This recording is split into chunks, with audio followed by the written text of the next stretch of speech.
Mahalakshmi layout ವಿಧಾನಸಭಾ ಕ್ಷೇತ್ರದ ಸಂತ ತೆರೇಸಾ ಆಸ್ಪತ್ರೆಯಲ್ಲಿಂದು ವಿಶ್ವ ಹೃದಯ ದಿನದ ಅಂಗವಾಗಿ ವಾಕಥಾನ್ ಏರ್ಪಡಿಸಲಾಗಿತ್ತು. ಈ ಕಾರ್ಯಕ್ರಮಕ್ಕೆ ರಾಜ್ಯದ ಆರೋಗ್ಯ ಮತ್ತು ಕುಟುಂಬ ಕಲ್ಯಾಣ ಇಲಾಖೆ ಸಚಿವರಾದ ದಿನೇಶ್ ಗುಂಡೂರಾವ್, ಮಹಾಲಕ್ಷ್ಮಿ ಲೇಔಟ್ ಸ್ಥಳೀಯ ಶಾಸಕರು ಹಾಗೂ ಮಾಜಿ ಸಚಿವರಾದ ಕೆ. ಗೋಪಾಲಯ್ಯರವರು ಪಾಲ್ಗೊಂಡು ಬಲೂನ್ ಹಾರಿ ಬಿಡುವ ಮೂಲಕ ಕಾರ್ಯಕ್ರಮಕ್ಕೆ ಚಾಲನೆ ನೀಡಿದರು. ಜೊತೆಗೆ ವಾಕಥಾನ್ ಜಾಥಾದಲ್ಲಿ ಭಾಗವಹಿಸಿ ಜಾಗೃತಿ ಮೂಡಿಸುವ ಈ ಕಾರ್ಯಕ್ರಮಕ್ಕೆ ಸಾಥ್ ನೀಡಿದರು. ಇನ್ನು ಕಾರ್ಯಕ್ರಮ ಕುರಿತು ಮಾತನಾಡಿದ ಸ್ಥಳೀಯ ಶಾಸಕರು ಹಾಗೂ ಮಾಜಿ ಸಚಿವರಾದ ಕೆ. ಗೋಪಾಲಯ್ಯ ಅವರು, ವಿಶ್ವ ಹೃದಯ ದಿನವು ಪ್ರತಿ ವರ್ಷ ಸೆಪ್ಟೆಂಬರ್ 29 ನಡೆಯುವ ಒಂದು ಪ್ರಮುಖ ಘಟನೆಯಾಗಿದ್ದು, ಹೃದ್ರೋಗ ಮತ್ತು ಹೃದಯ ರಕ್ತನಾಳದ ಕಾಯಿಲೆಗಳನ್ನು ನಿರ್ವಹಿಸಲು ಮತ್ತು ಅದನ್ನು ತಡೆಗಟ್ಟುವ ಕ್ರಮಗಳ ಬಗ್ಗೆ ಜಾಗೃತಿ ಮೂಡಿಸಲು ಜಾಗತಿಕವಾಗಿ ವಿವಿಧ ಚಟುವಟಿಕೆಗಳು ಮತ್ತು ಜಾಗೃತಿ ಕಾರ್ಯಕ್ರಮಗಳನ್ನು ಆಯೋಜಿಸುವ ಮೂಲಕ ಈ ದಿನವನ್ನು ಆಚರಣೆ ಮಾಡಲಾಗುತ್ತದೆ ಎಂದು ಗೋಪಾಲಯ್ಯ ತಿಳಿಸಿದರು.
ನಿಮ್ಮೆಲ್ಲರ ಪರವಾಗಿ ಸ್ವಾಗತವನ್ನು ಮಂಡಿಸಿದೆ.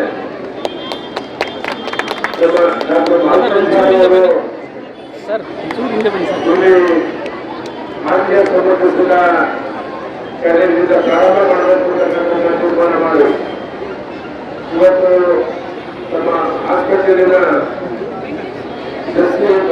ಬೆಳಗೂರು ಇದರ ಅಧ್ಯಕ್ಷರು ಎಸ್.ಎಲ್.ಸಿ. ರುದ್ರೇಗೌಡರು ಮತ್ತು ಎಲ್ಲ ಕುಟುಂಬದವರು ವಿದ್ಯಾರ್ಥಿನಿಯರು ಅನೇಕ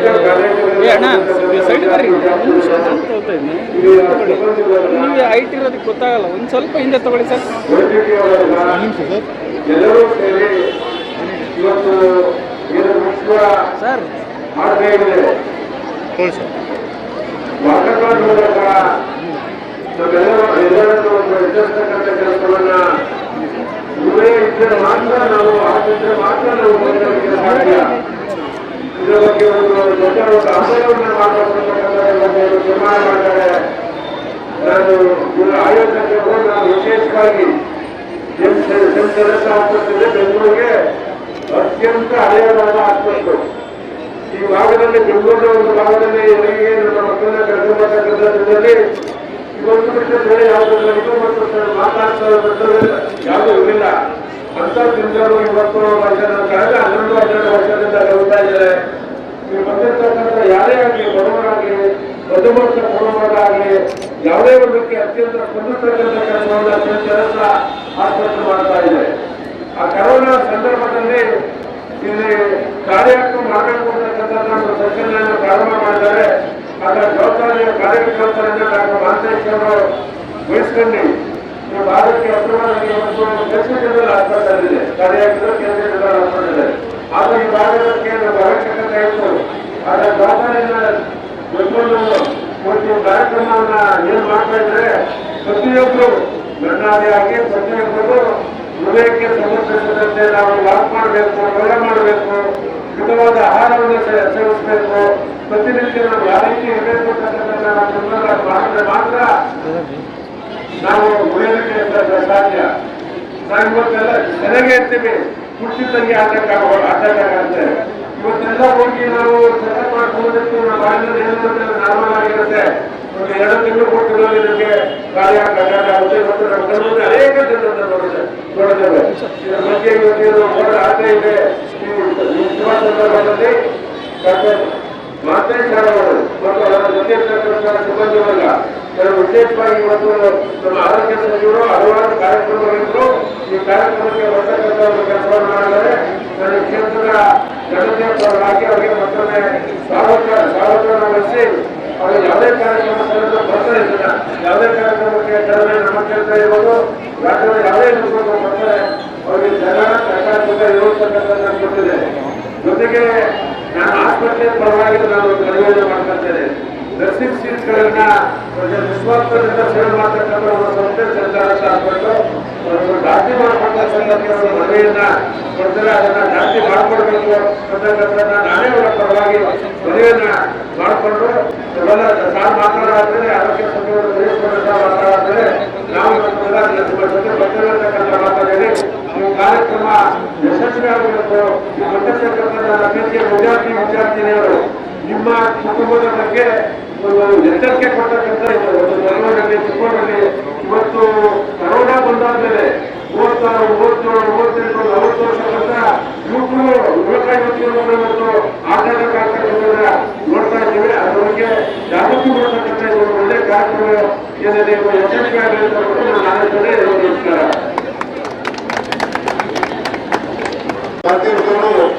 ಬಹಳ ಅವರು ಕ್ರಿಯಾಶೀಲರು ಮತ್ತು ಬಹಳ ಅವರ ಶರೀರ ನೋಡಿದ್ರೆ ಬಹಳ ಹೆಲ್ತಿ ಕೂಡ ಇದೆ. ಅಂದ್ರೆ ಅವರೇ ಒಂದು ಲಿವಿಂಗ್ ಎಕ್ಸಾಂಪಲ್ ಅಂತ ಹೇಳ್ಬೋದು. ಅಂದ್ರೆ ಒಳ್ಳೆಯ ಒಂದು ಆರೋಗ್ಯವನ್ನ ಕಾಪಾಡ್ಕೊಳ್ತಕ್ಕಂಥದ್ದು ಅದು ನಮ್ಮ ಕೈಯಲ್ಲಿ ಇರುವುದು. ಒಳ್ಳೆಯ ಹೃದಯ ಇದ್ರೆ ಒಳ್ಳೆಯ ಆರೋಗ್ಯ ಇದೆ ಅಂತ ಅರ್ಥ. ಒಳ್ಳೆಯ ಆರೋಗ್ಯದ ಸಂಕೇತ ಒಳ್ಳೆಯ ಹೃದಯ. ಅದರಿಂದ ಇದು ಏನು ಕಾರ್ಡಿಯೋವ್ಯಾಸ್ಕ್ಯುಲರ್ ಡಿಸೀಸಸ್ ಅಂತ ನಾವು ಏನು ಹೇಳ್ತೀವಿ, ಅದಕ್ಕೆ ಬಹಳಷ್ಟು ದೊಡ್ಡ ಅದರ ಮೇಲೆ ಪರಿಣಾಮ ಬೀರುವಂಥದ್ದು ನಮ್ಮ ಒಂದು ಜೀವನ ಶೈಲಿ, ನಮ್ಮ ಲೈಫ್ ಸ್ಟೈಲ್. ಯಾವ ರೀತಿಯಾಗಿ ನಾವು ಆಹಾರ ತಿಂತೀವಿ, ಹೇಗೆ ನಾವು ಬದುಕನ್ನ ನಾವು ನಡೆಸ್ತೀವಿ, ನಾವು ಹೇಗೆ ಫಿಸಿಕಲ್ ಆಕ್ಟಿವಿಟಿ, ಎಕ್ಸರ್ಸೈಸು, ಓಡಾಟ, ಆಕ್ಟಿವ್ ಆಗಿರುವಂಥದ್ದು ಇದೆಲ್ಲವನ್ನು ಕೂಡ ಬಹಳ ಇದಕ್ಕೆ ಸೇರಿಕೊಡ್ತದೆ. ಅದರಿಂದ ಪ್ರತಿಯೊಬ್ಬರು ಕೂಡ ಇದ್ರ ಬಗ್ಗೆ ಗಮನ ಕೊಡಬೇಕು. ಯಾಕಂದ್ರೆ ಈಗಿನ ಕಾಲದಲ್ಲಿ ನಾವು ಮನೆಗಿಂತ ಹೆಚ್ಚಾಗಿ ಹೊರಗಡೆ ಊಟ ಮಾಡ್ತೀವಿ. ಅವಾಗ ಆ ಊಟದಲ್ಲಿ ಜಂಕ್ ಫುಡ್ ಮತ್ತು ಪ್ರೊಸೆಸ್ಡ್ ಫುಡ್ ಏನಿದೆ ಅದು ನಮ್ಮ ಆರೋಗ್ಯದ ಮೇಲೆ ದೊಡ್ಡ ದುಷ್ಪರಿಣಾಮ ಬೀರ್ತದೆ. ಯಾಕಂದ್ರೆ ಅದರಲ್ಲಿ ಹೆಚ್ಚು ಹೈ ಸಾಲ್ಟ್ ಇಂಟೇಕ್ ಇರ್ತದೆ, ಹೈ ಶುಗರ್ ಇರ್ತದೆ, ಶುಗರ್ ಕಂಟೆಂಟ್ ಜಾಸ್ತಿ ಮತ್ತು ಎಲ್ಲ ಪ್ರೊಸೆಸಿಂಗ್ ಮಾಡೋದ್ರಿಂದ ಅದರಲ್ಲಿ ಬೇಕಾದಷ್ಟು ಬೇರೆ ಬೇರೆ ಕೆಮಿಕಲ್ಸ್ ಮತ್ತು ಬೇರೆ ಬೇರೆ ಎಲ್ಲ ಪದಾರ್ಥ ಯೂಸ್ ಮಾಡ್ತಾರೆ. ಅದು ಏನೋ ಒಂದೊಂದ್ಸಲ ತಿಂದ್ರೆ ಪರವಾಗಿಲ್ಲ. ಆದ್ರೆ ರೆಗ್ಯುಲರ್ ಆಗಿ ನಾವು ಆ ಒಂದು ಆಹಾರಗಳನ್ನ ನಾವು ಸೇವನೆ ಮಾಡ್ತಾ ಇದ್ರೆ ಖಂಡಿತವಾಗಿಯೂ ಅದು ನಮ್ಮ ಒಂದು ಆರೋಗ್ಯಕ್ಕೆ ದುಷ್ಪರಿಣಾಮ ಬೀರುತ್ತದೆ. ಅದಕ್ಕೆ ನಮ್ಮ ಹ್ಯಾಬಿಟ್ಸ್ ಏನಿದೆ ಇದು ಬಹಳ ಚಿಕ್ಕ ವಯಸ್ಸಲ್ಲಿ ಗೊತ್ತಾಗೋದಿಲ್ಲ. ಆದ್ರೆ ಅದು ಕಾಲಕ್ರಮೇಣ ಅದು ಹೆಚ್ಚಾಗ್ತಾ ಆಗ್ತಾ ನಮ್ಮ ಹೃದಯದ ಮೇಲೆ, ನಮ್ಮ ಬೇರೆ ಬೇರೆ ಅಂಗಾಂಗಗಳ ಮೇಲೆ ಅದರ ಒಂದು ನೆಗೆಟಿವ್ ಎಫೆಕ್ಟ್ ಅನ್ನ ನಾವು ನೋಡ್ಬೋದು. ಅದಕ್ಕೆ ನಮ್ಮ ಲೈಫ್ ಸ್ಟೈಲ್ ಏನಿದೆ ಅದು ಬಹಳ ಮುಖ್ಯ. ಅದನ್ನ ನೀವೆಲ್ಲ ಯುವಕರು ಈಗಿಂದಲೇ ಅಳವಡಿಸ್ಕೋಬೇಕು. ನಾವು ಆಕ್ಟಿವ್ ಆಗಿರಬೇಕು ಮತ್ತು ಒಳ್ಳೊಳ್ಳೆ ಒಂದು ಎಕ್ಸರ್ಸೈಸ್ ಮಾಡುವಂತ, ಅಥವಾ ಆಟಗಳಲ್ಲಿ ಭಾಗವಹಿಸುವಂತ ಈ ರೀತಿಯ ಚಟುವಟಿಕೆಗಳು ಇಟ್ಕೊಂಡು ನಮ್ಮ ದೇಹದ ಬಗ್ಗೆ, ನಮ್ಮ ಮನಸ್ಸಿನ ಒಂದು ಯಾವುದೇ ಒತ್ತಡಗಳಿದ್ದಾಗ ಅದನ್ನು ಪರಿಹಾರ ಮಾಡುವುದರ ಮುಖಾಂತರ ನಮ್ಮ ಜೀವನವನ್ನು ರಕ್ಷಣೆ ಮಾಡಬೇಕು. ಅದಕ್ಕೆ ಇವತ್ತು ಈ ವಾಕಥಾನ್ ಯಾಕೆ ವಾಕಥಾನ್ ಅಂತ ಹೇಳಿದ್ರೆ, ಒಂದು ನೀವೆಲ್ಲ ಹೋಗಿ ಪ್ರಚಾರ ಮಾಡ್ತೀವಿ, ನಿಮ್ಮ ಜನ ನೋಡ್ತಾರೆ, ತಿಳ್ಕೊಳ್ತಾರೆ, ಇದ್ರ ಬಗ್ಗೆ ಸ್ವಲ್ಪ ಜನ ಬರ್ತಾರೆ. ಅದಕ್ಕೆ ಹೆಚ್ಚಾಗಿ ಇದು ಒಂದು ಎಕ್ಸರ್ಸೈಸ್, ವಾಕಿಂಗ್ ಒಂದು ಎಕ್ಸರ್ಸೈಸ್. ಸೊ ವಾಕಿಂಗ್ ಮಾಡೋ ಮುಖಾಂತರ ನಮ್ಮ ದೇಹಕ್ಕೆ ಒಂದು ಒಳ್ಳೆಯ ಒಂದು ಅದರಿಂದ ಬೆನಿಫಿಟ್ ಇದೆ, ಪ್ರಯೋಜನ ಇದೆ ಅಂತ ಒಂದು ಸಂದೇಶವನ್ನ ನೀವು ಕೂಡ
Save Suraj!